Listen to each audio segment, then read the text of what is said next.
Hello everyone, welcome back to my channel. তো তোমাদের সাথে আজকে যে ভিডিওটা শেয়ার করতে যাচ্ছি এটা কিন্তু অনেক দিন আগেরই করা আর কি, অনেক দিন বলতে 1 মাস আগের ভিডিও। দিদি চলে যাওয়ার পরে পরে এটা করা হয়েছে। এটা কিন্তু সারপ্রাইজ ছিল, তার জন্য আমরা মানে দিদিকে জানাইনি এটা, তো সেই জন্য তোমাদের সাথে এটা শেয়ার করতে পারিনি। বাট যেহেতু সারপ্রাইজটা ওপেন হয়ে গেছে দিদির কাছে এখন, তো সেটার জন্য তোমাদের সাথে ভাবলাম শেয়ার করি। তো আমি না সমস্ত ভিডিও ক্লিপগুলো তুলে তুলে রেখেছিলাম, কিন্তু এটা ডে বাই ডে বা পার ডে কোনো আমি মানে কোন বারে সেটা বলতে পারবো না, এটা মিলানো আছে এর মধ্যে। তো প্রথমে যে দেখলেই কাঠ কিনে এনলাম যে আমি আর মা। তো এইখানে না একটা খাট যে আছে আমাদের, যেখানে আমরা ঘুমোই আর কি, সেই খাটটা একটু বড় করছি। আর বাড়িতে যদি প্লাই ছিল তো সেই প্লাইটা কাজে লাগানো হলো। আর এক্সট্রা যে দুপাশে দেখতে পাচ্ছ মোটা বিটগুলো আর কি, মানে সাইডে যে রয়েছে সেগুলো কিন্তু কিনে আনতে হয়েছে। তো যাই হোক, খাটটাকে মোটামুটি যা আছে তার থেকে আর একটু বড় করে নিয়েছি যাতে সুবিধা হয় আমাদের শুতেও। কারণ যখন গুনগুন আর দিদি আসে তখন তো আমরা পাতালি করে শুই, তোমরা দেখেছো এর আগে। তো একটু খাটটা বড় হলে কি খোলামেলা হয়। আর আমরা অর্ডার করেছিলাম অ্যাকচুয়ালি একটা কার্লন। তো এটাও কিন্তু দিদি জানতো না, এটা সবটাই পুরোটাই সারপ্রাইজ। তো এই কাঠের যে দেখলে যে আর কি একটা চেয়ারের মতন বানানো হয়েছে, বক্স সিস্টেম আর কি। তো সেটা পেন্টিং করে দিচ্ছি কেন বলো তো আমি, কারণ যেহেতু একটু প্লায়ের, তো আর প্লায়ের জিনিসটা মানে কিছুদিন যাওয়ার পরেই দেখো তোমরাও হয়তো জানো, হয়তো একটুখানি গুণ খেয়ে যায় আর কি। তো সেই জন্যই যদি এটাকে একটুখানি রং করে দেওয়া যায় তাহলে কিন্তু সেটা টেকসই ভালো হয় আর অনেকটা দিন চলে আর কি, পট করে পোকা খায় না। তো তার জন্য এখানটা অবশ্যই এটা দেখতে যতটা ইজি মনে হচ্ছে, বাট কাজগুলো কিন্তু এতটা ইজি হয়নি, অনেকটা টাইমও লেগেছে কাজগুলো করতে।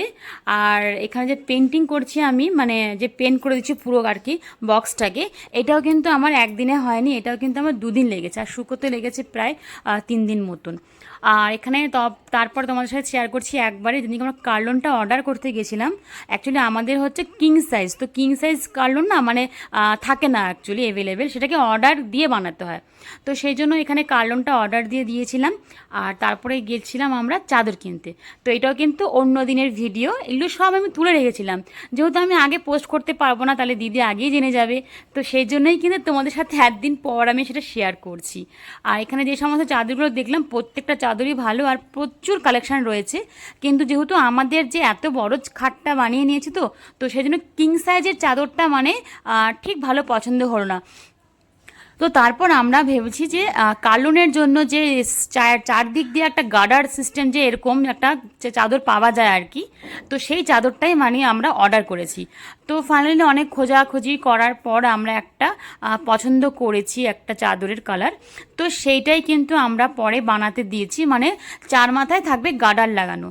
তো এইটা হচ্ছে সেই চাদরটা, আপাতত যেহেতু ফার্স্ট টাইম বানাচ্ছি তার জন্য কিন্তু একটাই বানাবো, আগে দেখা যাক সার্ভিসটা কেমন হচ্ছে, মানে ফিনিশিংটা কেমন হচ্ছে। অ্যাকচুয়ালি যদি দেখি যে না ভালো হয়েছে তাহলে এরপর কিন্তু আরও একটা বানাবো। আসলে কার্লনের ক্ষেত্রে না এরকম গার্ডার দেওয়া চাদর হলেই সুবিধা হয় বেশি। তারপর আমরা চাদরটাকে অর্ডার করে দিয়ে গেলাম একটা ফুলের ঝোপা আনতে, মানে পুজোর আগেই ভেবেছি যে রুমটাকেও একবারে সুন্দর করে সাজিয়ে নেব। আর এই পুরোটাই ছিল দিদির কাছে একদম সারপ্রাইজ, মানে দিদি যখন আসবে আর কি বাড়িতে তখন দেখে একদম অবাক হয়ে যাবে যে এত সুন্দর করে সাজিয়ে রেখেছে ঘরটাকে। তো তার জন্য তোমাদের সাথে আমি লেট করেই শেয়ার করছি এটা। তো এখানে দেখো ভ্যারাইটিস রকমের ফুল রয়েছে, কিন্তু ফুলগুলোর প্রচণ্ড দাম বলেছে জানো তো। যে আমরা একটা ঝোপা কিনলাম সেটা মোটামুটি নিল 150 টাকা নিয়েছে সেটা। আর বাকি ফুলগুলোর দামটা বেশি দেখে তো আমরা এখন আপাতত কিছু কিনিনি ফুল, দেখা যাক যদি হয়তো পুজোর আগে একটা কিনবো। তো তারপরে মোটামুটি কেনাকাটা কমপ্লিট করে একটু খিদে খেতে পাচ্ছিলো বলে আমি আর মা চলে এলাম আমাদের এখানকার মোটামুটি বিখ্যাতই বলতে পারো ক্যালকাটা সুইটস, সেই মিষ্টির দোকানে। এখন একটু খাওয়া দাওয়া করবো এখানটায়। তো আমি আর মা অর্ডার করেছিলাম 2টো মিষ্টি, আর করেছিলাম একটা রাধাবল্লভী, মানে এক সেট আর কি, যার মধ্যে দিবে 2টো লুচি আর অল্প করে আলুর দম। এটা নিয়েছে 25 টাকা। আর যে দুধের মিষ্টিগুলো খাচ্ছি এগুলো এক একটা 15 টাকা করে। আর আমার কিন্তু এরকম দুধের মিষ্টি খেতে ভীষণই ভালো লাগে, মানে সবচেয়ে ফেভারিট আমার। তো এখানে মোটামুটি এটাই খেয়েছিলাম দুপুরে, কারণ আমাদের লেট হয়ে গেছিলো একটু বাড়ি যেতে যেতে, আর একটু খেতেও পাচ্ছিলো সকালে খেয়ে এসেছি বলে। তো তার জন্য কিন্তু এরকম একটা সেট নিয়েছিলাম রাধাবল্লভী আর নিয়েছি মিষ্টি। তো তারপরে এটা হচ্ছে আরও একটা পরের ডে আর কি, এটা কিন্তু কোন বারে আমার ঠিক মনে নেই, আসলে সবগুলো তুলে রেখেছি বলে। মানে আমাদের কার্লনটা যে অর্ডার করেছিলাম সেটা কিন্তু ফাইনালি আমাদের কাছে আজকে ডেলিভারি করলো। তো সেই ক্লিপটাই তোমাদের সাথে শেয়ার করছি এখন। তো দেখো এখানে আমাদের কার্লন জাম্বো বলো বা কিং বলো, এটা কিন্তু অনেকটা বড়, এটা কিন্তু অ্যাভেলেবেল থাকে না, এটা অর্ডার করলে তাহলে ওরা বানিয়ে দেয়। তো এখানে কার্লনও চলে এসেছে আমাদের। আর এখন কার্লনটাকে ভালো করে খুলে সেফলিভাবে নিয়ে যেতে হবে, কারণ যেহেতু আমরা ফার্স্ট ফ্লোরে থাকি, সিঁড়ির একটা ব্যাপার আছে। তো আর যে ভ্যান কাকুটা এসেছে সে একাই এসেছে, কাউকে নিয়েও আসেনি। তো তার জন্য আমি আর মা একটু হাত লাগিয়েছিলাম, তো সেটাকে না ক্যামেরা আর করতে পারিনি, মানে ভিডিও আর করতে পারিনি। তো দেখো এটা হচ্ছে আমাদের কার্লন, কেমন হয়েছে দেখে কিন্তু অবশ্যই জানাবে। এটা 5 ইঞ্চি করেছি আমরা, আর এটা 3 ইয়ার্সের ওয়ারেন্টি। আর এটা যদি তোমরা কেউ চাও যে কত দাম নিয়েছে তাহলে আমাকে কমেন্টে বলো, তাহলেই বলবো। আগের থেকে আমি বলছি না, এটা কিন্তু কোনো প্রমোশন ভিডিও হচ্ছে না কিন্তু, তার জন্য আমি দামটা আগের থেকে বলছি না। আর যে চাদরটা অর্ডার করেছিলাম সেই চাদরটাও চলে এসেছে, তো তোমাদের সাথে একবার সেটাও শেয়ার করে দিই।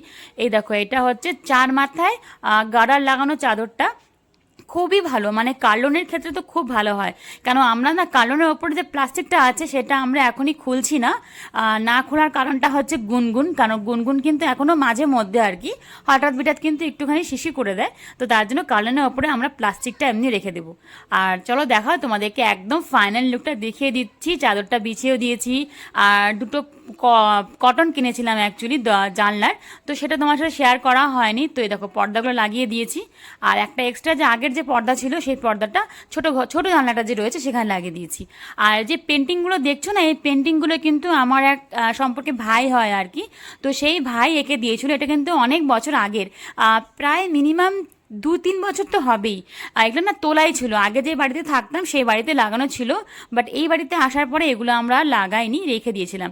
তো ভাবলাম কি না, এখন যেহেতু ভালো আছে, ভেবেছিলাম হয়তো খারাপ হয়ে গেছে, তো দেখলাম যে ভালো আছে, তার জন্য এখন এগুলা দিয়ে সাজিয়ে দিলাম, এক্সট্রা করে আর কিনতে হলো না। আর ফুলের ঝোপাটা দেখো লাগিয়ে দিয়েছি। তো ওভারঅল এটাই ছিল আজকের একটা ব্লগ। আর রুম ডেকোরেশনটা কেমন হয়েছে অবশ্যই কিন্তু জানাবে। তো এখন কেমন এখানে রাখছি, সবাই ভালো থেকো, সুস্থ থেকো।